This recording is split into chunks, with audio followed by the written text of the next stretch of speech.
किसान भाइयों, आज मैं प्याज फसल की एक ऐसी विधि के बारे में आप लोगों को जानकारी दूंगा जिस विधि से लाखों किसान अपने जीवन स्तर को काफ़ी अच्छे से जी रहे हैं। और पिछले 2 वर्षों की बात करूं मैं तो मेरी आंखों के सामने, मेरे आसपास में, हमारे समाज में बहुत से किसान तो ऐसे हैं जिन लोगों ने 1-1 करोड़ रुपए तक प्याज फसल से कमाए। तो मैं कोशिश कर रहा हूं दोस्तों कि आप लोगों को पूरी वो जानकारी दे दी जाए और आप लोगों के दिमाग में जो भी शंका, समस्याएं या फिर कोई भी प्रश्न कौंध रहा है, उन सभी प्रश्नों के जवाब इस वीडियो के माध्यम से आप लोगों को मिल जाए।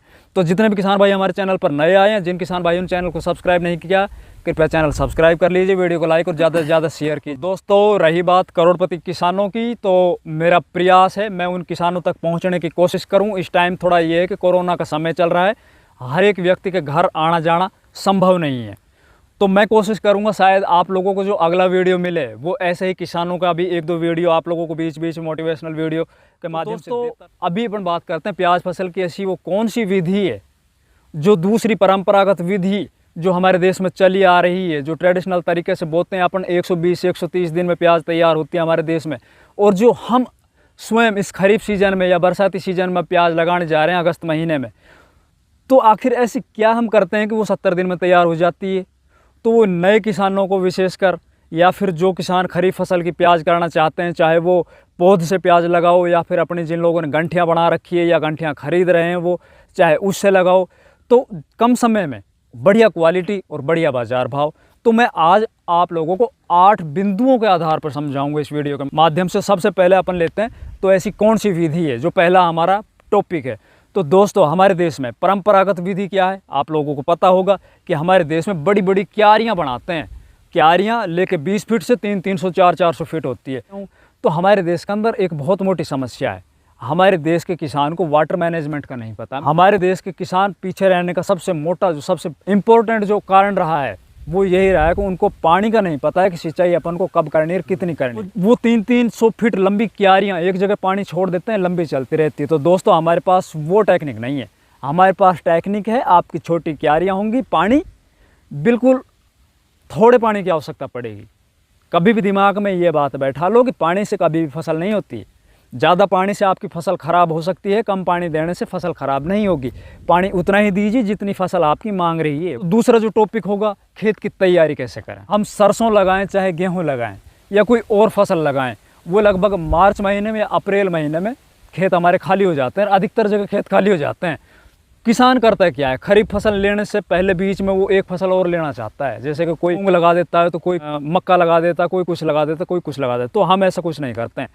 हम अपने खेतों को एकदम खाली छोड़ते हैं, अच्छे से उसकी जुताई करते रहते हैं। अभी भी हम अपने खेत को अभी जुताई करने के लिए यहाँ पे आए हैं।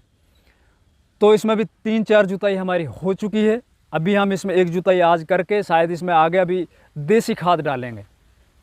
देसी खाद डालने के बाद फिर इसके अच्छे से जुताई करेंगे, रोटावेटर चलाएँगे और यूँ ही चलता रहेगा ये प्रक्रिया। बारिश आती रहेगी, खेत को अपन जोतते रहेंगे। ये लगभग अपनी जो बुआई होगी वो लगभग उस टाइम तक हम 15 बार इस खेत को अपने को कंप्लीट जोत चुके होंगे।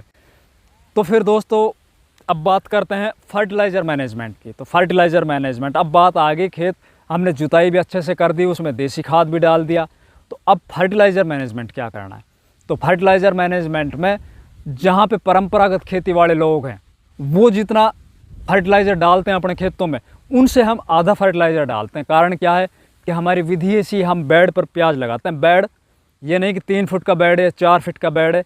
हमारा जो बेड होता है वो आप इस स्क्रीन पर आप लोगों के सामने चल रहा है। झाड़ियों से खाड़ियों की जो दूरी है वो लगभग 17 से 18 इंच की रखते हैं हम। और इसमें जो बेड होता है वो ऊपर टॉप की तरह एक तरह से एक झोपड़ी नुमा बेड होते हैं हमारे। और इसकी जो नीचे से और ऊपर से, वो मैं जब इसका बेड बनाऊँगा, जब इस खेत में बेड बनाऊंगा, उस वक्त आपको मैं प्रैक्टिकल तरीके से बता दूंगा। तो उससे फ़र्क क्या पड़ेगा, जहाँ पे आप 1 कट्टा अपने खेत में डाल रहे हो 1 बीघा में डीएपी का, वहीं पे 20 किलो डीएपी अगर आप डालोगे तो जो भी खाद आपने डाला है वो उन बेड़ों में आ जाएगा। जो आपके जो मेड़ बनाए हैं ना, जो मेड़, उन मेड़ में आ जाएगा। तो मेड़ में आने से क्या होगा कि वो सारा खाद अच्छे से मिट्टी में मिल जाएगा। जैसे अपन प्याज लगाएंगे उसकी जड़ें जब जाएंगी नीचे तो वहीं से उसको अच्छे से लेने लग जाएगी। अब बात करते हैं दोस्तों, फर्टिलाइज़र मैनेजमेंट भी हो गया। अब इसमें इंसेक्ट कंट्रोल और फंगस कंट्रोल, ये उस ट्रेडिशनल विधि की बजाय इसमें अच्छे से कंट्रोल किस तरह हो पाती है। हमारे जो वीडियो हैं पीछे आप देख सकते हो किस तरह से अपन गंठिया बनाते हैं। और आप अभी पीछे हमने अपलोड किए थे, तो आप एक प्लेलिस्ट हमने प्याज फसल की बना रखी है। जिन किसान भाइयों को देखना है वो आप चैनल पर जाके पूरी कंप्लीट देख सकते हो। पौध से लगाओ आप चाहे उनको, या फिर आप उन गंठियों के माध्यम से लगाओ, तो आप जो फ्लैट क्यारियाँ उनके मुकाबले 40% कम अपने खेतों में चौपाई करोगे। तो जहाँ पे 40% कम होगी, एक तो हवा आपस में प्याज के जितने भी प्याज से प्याज की दूरी है वो इतनी हो जाएगी कि हवा बहुत अच्छे से पास होगी। हवा पास ज़्यादा होगी तो उसमें जब ओस आएगी ज़्यादा देर तक रुकेगी नहीं। एक थ्रिप्स आएगी, थ्रिप्स भी इतनी ज़्यादा प्रॉब्लम नहीं करेगी, क्योंकि उसमें जब अपन स्प्रे करेंगे तो बहुत अच्छे से स्प्रे होगी उसमें।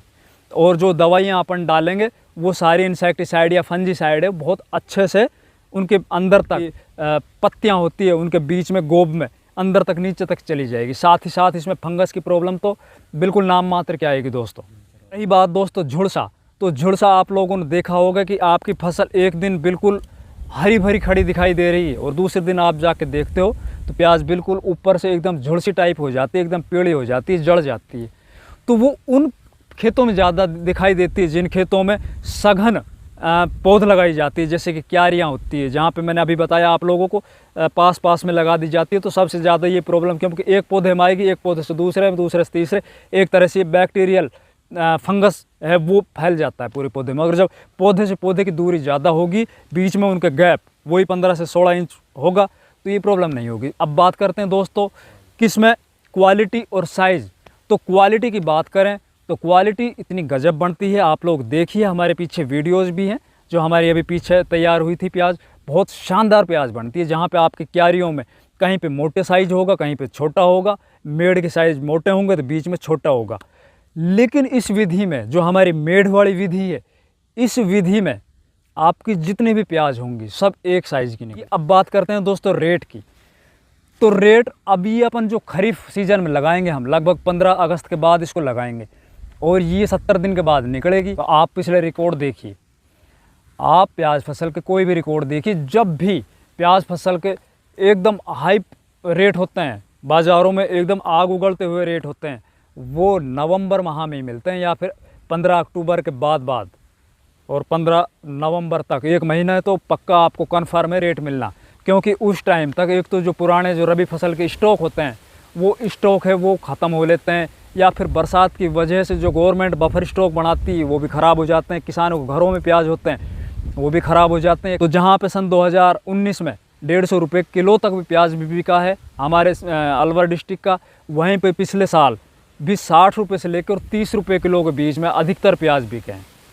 और अब भी बात करूं इस वक्त की, तो इस वक्त भी बहुत अच्छे रेट हैं। मई और जून महीने में आज तक इतने अच्छे रेट नहीं देखने को मिले जो अब भी है।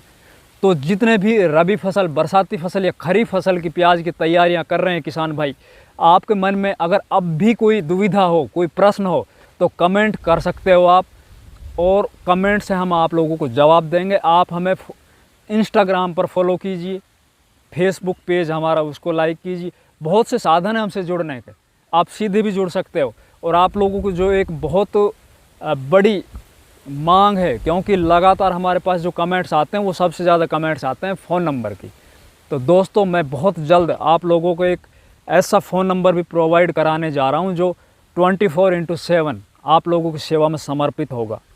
एक ऐसा टोल फ्री नंबर जिन पर आप लोगों को एक एक्सपर्ट टीम हर समय आप लोगों को सही जानकारियां देती रहे। तो दोस्तों अगर हमारी बातें, हमारे जो ये प्रयास हैं आप लोगों को अच्छा लगे तो कृपया चैनल सब्सक्राइब कर लीजिए, वीडियो को लाइक और ज़्यादा से ज़्यादा शेयर कीजिए।